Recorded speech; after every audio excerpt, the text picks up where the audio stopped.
Նոր առեշում ապրող 49-ամյա Մուրադ Տեր-Ավետիսյանին սեպտեմբերի 27-ին ոստիկանության Երևան քաղաքի վարչության քրեական հետախուզության բաժնի ծառայողները Իսակովի պողոտայից բերման են ենթարկել Մալաթիայի բաժին։ Կասկածանքը ապօրինի թմրամիջոց պահելն ու օգտագործելն է։ Ընթերականների ներկայությամբ նախկինում դատապարտված Մուրադ Տեր-Ավետիսյանը խուզարկվեց։ Նրա մոտից հայտնաբերվեցին պոլիէթիլենային տոպրակով փաթեթավորված սուբուտեքսի նմանվող դեղահաբեր B8 գրառմամբ։ Դեղահաբերն ուղարկվեցին փորձաքննության։ Դատանյութագիտական փորձաքննության արդյունքների համաձայն Մուրադ Տեր-Ավետիսյանի մոտից հայտնաբերվածը սուբուտեքսի հաբեր են, որոնք պարունակում են բուպրենորֆին տեսակի թմրանյութ։ Հարուցվել է քրեական գործ, կատարվում է նախաքննություն։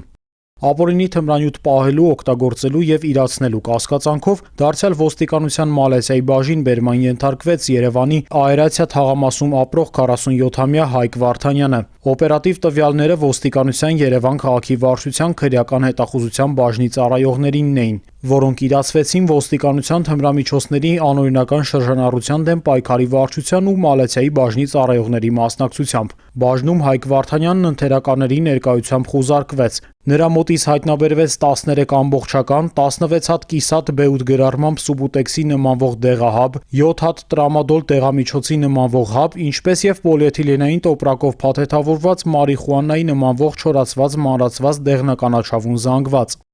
Հայտնաբերվածը փաթեթավորվեց եւ ուղարկվեց դատանյութագիտական փորձաքննության։ Համաձայն փորձագետի եզրակացության B8 գրառմամբ ամբողջական եւ կիսատ դեղահաբերը սուբուտեքս էին, որոնք պարունակում են բուպրենորֆին տեսակի թմրանյութ։ Տրամադոլ դեղամիջոցի նմանվող հաբերը տրամադոլ էին, որոնք հոգեներգործուն են եւ մեր երկրում դասվում են արգելված թմրամիջոցների շարքին, իսկ դեղնականաչավուն չորացված մանրացված զանգվածը մարիխուանա էր։ Դեպքի առթիվ քրեական գործ է հարուցվել։ Հայկ Վարդանյանը կալանավորվել է, կատարվում է նախաքննություն։ Ըստ ոստիկանության օպերատիվ հաղորդագրությունների ամփոփագրերի հոկտեմբերի 6-ից 7-ը հանրապետությունում արձանագրված մարմնական վնասվածք հասցնելու 15 դեպքից բացահայտվել է 13-ը, բացահայտվել է գողության 17 եւ խարդախության 7 դեպք, արձանագրվել է թմրանյութի հայտնաբերման 4 դեպք։ Անցած մեկ օրվա ընթացքում հանրապետությունում արձանագրվել է ճանապարհատրանսպորտային 10 պատահար, ինչի հետևանքով 13 մարդ ստացել է տարբեր աստիճանի մարմնական վնասվածքներ։ Ոստիկանության Իջևանի բաժնի կողմից որպես անհայտ կորած որոնվում է Տավուշի մարզի Գանձաքար գյուղի բնակիչ Սեդա Զաքարյանը, որը օգոստոսի 9-ին ժամը 14:30-ի սահմաններում դուրս է եկել գյուղի Տլուտ կոչվող հանդամասից եւ չի վերադարձել։ Ովքեր որևէ տեղեկություն ունեն Սեդա Զաքարյանի գտնվելու վայրի վերաբերյալ, խնդրում ենք դիմել ոստիկանության Իջևանի կամ մոտակա բաժին կամ զանգահարել 0263 40277 102 հեռախոսահամարներով։